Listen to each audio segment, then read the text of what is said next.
In the sun-drenched villa perched on the cliffs of the Amalfi coast, where the Tyrrhenian sea whispered secrets to the azure sky, lived Alexander Hawthorne, a self-made millionaire whose fortune in luxury yachts spanned oceans. At 42, Alexander was a man chiseled by ambition, tall, with raven hair streaked silver at the temples, and eyes like stormy Atlantic waves. His empire glittered from Monaco to Manhattan, yet his greatest treasure lay shattered, his twin daughters, Sophia and Isabella.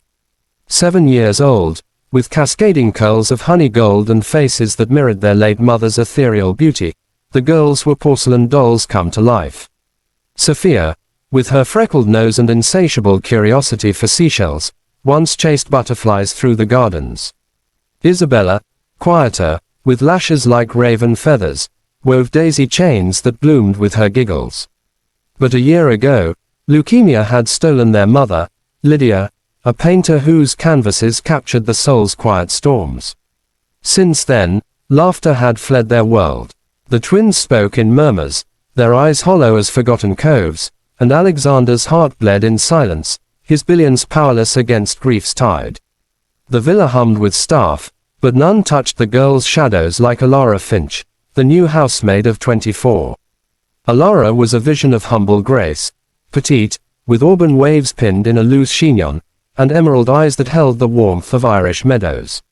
Born in a rainy Cornish village to a fisherman father and a storyteller mother, she had crossed the channel chasing dreams of brighter shores, only to find solace in scrubbing marble floors and folding linens. Alara moved like a gentle breeze, unnoticed yet essential, her hands calloused but kind. She noticed the twins' silence first, the way Sophia traced invisible patterns on the windowpane, mimicking Lydia's brushstrokes, or how Isabella clutched a faded locket, whispering secrets to the wind. One evening, catching Alara humming an old Celtic lullaby while polishing silver, Alexander paused. "You sing like she did," he murmured, voice rough as gravel. Alara blushed, her cheeks blooming rose. "Music mends what words can't, sir." From then on, she became their unseen guardian, slipping wildflowers into their hair or leaving sketches of mermaids under their pillows. Summer scorched the earth, turning the infinity pool into a sapphire mirror reflecting the villa's opulent loneliness. The twins lingered there daily, perching on the edge like forlorn sirens, toes skimming the water without a ripple of joy.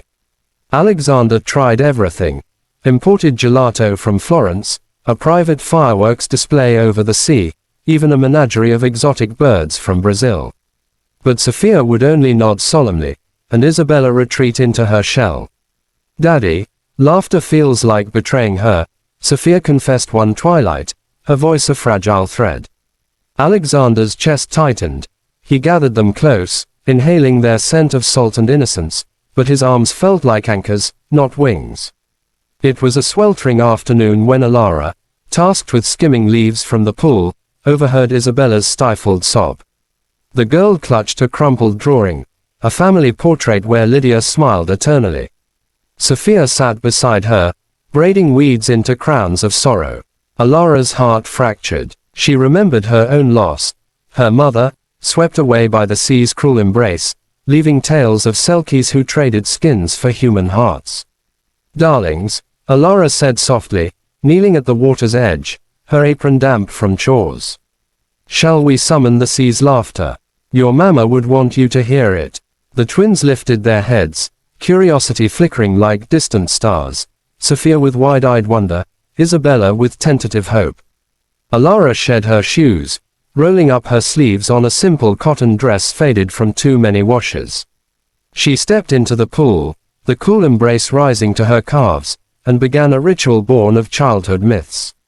"The sea hides its giggles in bubbles," she explained, her voice a melodic lilt.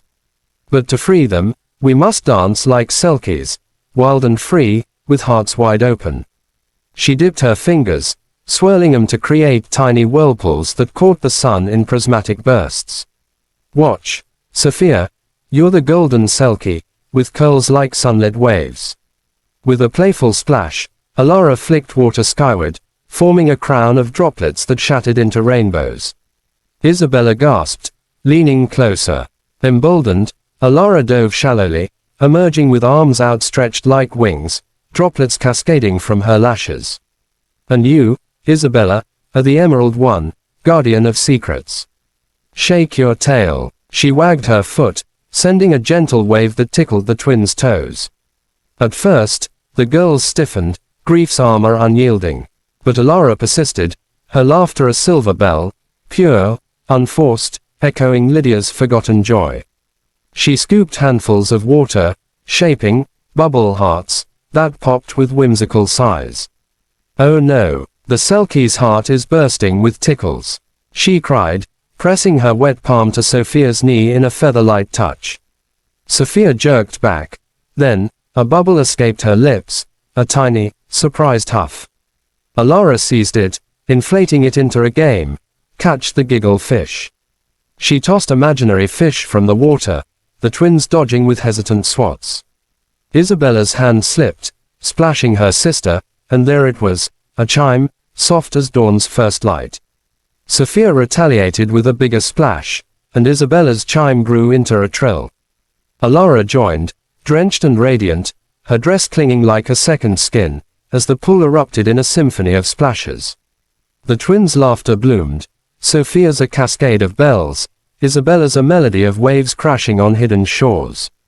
They linked arms with Alara, spinning in a watery waltz, crowns of foam adorning their heads, the air alive with their uninhibited glee. Birds scattered from the olive trees, as if the world itself marveled. Alexander watched from the terrace, a crystal tumbler forgotten in his grip, the ice melting into oblivion. He had frozen mid-stride, drawn by the unfamiliar music.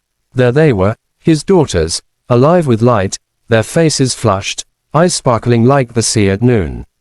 Alara, soaked and breathless, was no longer a shadow, she was a beacon, her joy a bridge over the abyss of loss. Words failed him, his throat closed, vision blurring with hot, unshed tears. This woman, who asked for nothing, had woven magic from water and whimsy, resurrecting the laughter he thought buried forever. It wasn't just play. It was resurrection, a defiant reclaiming of life from death's grasp. His knees buckled. He sank to the stone floor, hand pressed to his mouth, sobs racking his frame, tears of release, of profound gratitude that pierced deeper than any sorrow. He approached as the sun dipped, casting the pool in golden fire. The girls flung themselves at him, dripping and beaming. Daddy, the Selkies came. Alara called them. Alara rose, water pooling at her feet, her gaze meeting his, vulnerable, yet steady as the tide. They were always there, sir. Just needed a ripple to remember. Alexander pulled her into the embrace, the 3, no, 4, hearts beating as one. You've given me back my world, he whispered, voice breaking. That night, under a canopy of stars, he proposed not with diamonds, but with Lydia's paintbrush. Paint our future, Alara. With us, the villa transformed. Sophia and Isabella's laughter became its heartbeat, echoing through halls, chasing shadows away. Alara, no longer maid but beloved, opened a seaside art studio for grieving children, her stories healing wounds like balm. Alexander sold half his fleet, funding scholarships in Lydia's name. And in quiet moments, by the pool where it all began, he held Alara close, whispering, you left me speechless, and alive. Life's pool may still, but one brave soul's ripple can unleash a torrent of joy. In that splash, we find not just laughter, but the soul's eternal song, resilient, radiant, reborn. Thank you for watching this story till the end. Sparkles, if it touched your heart, please support us. Thumbs up, give it a like. Speech balloon, share your thoughts in the comments. Bell, subscribe to our channel and turn on notifications. Your support helps us create more stories that inspire and make you believe in miracles. Your participation means a lot to us. Heart.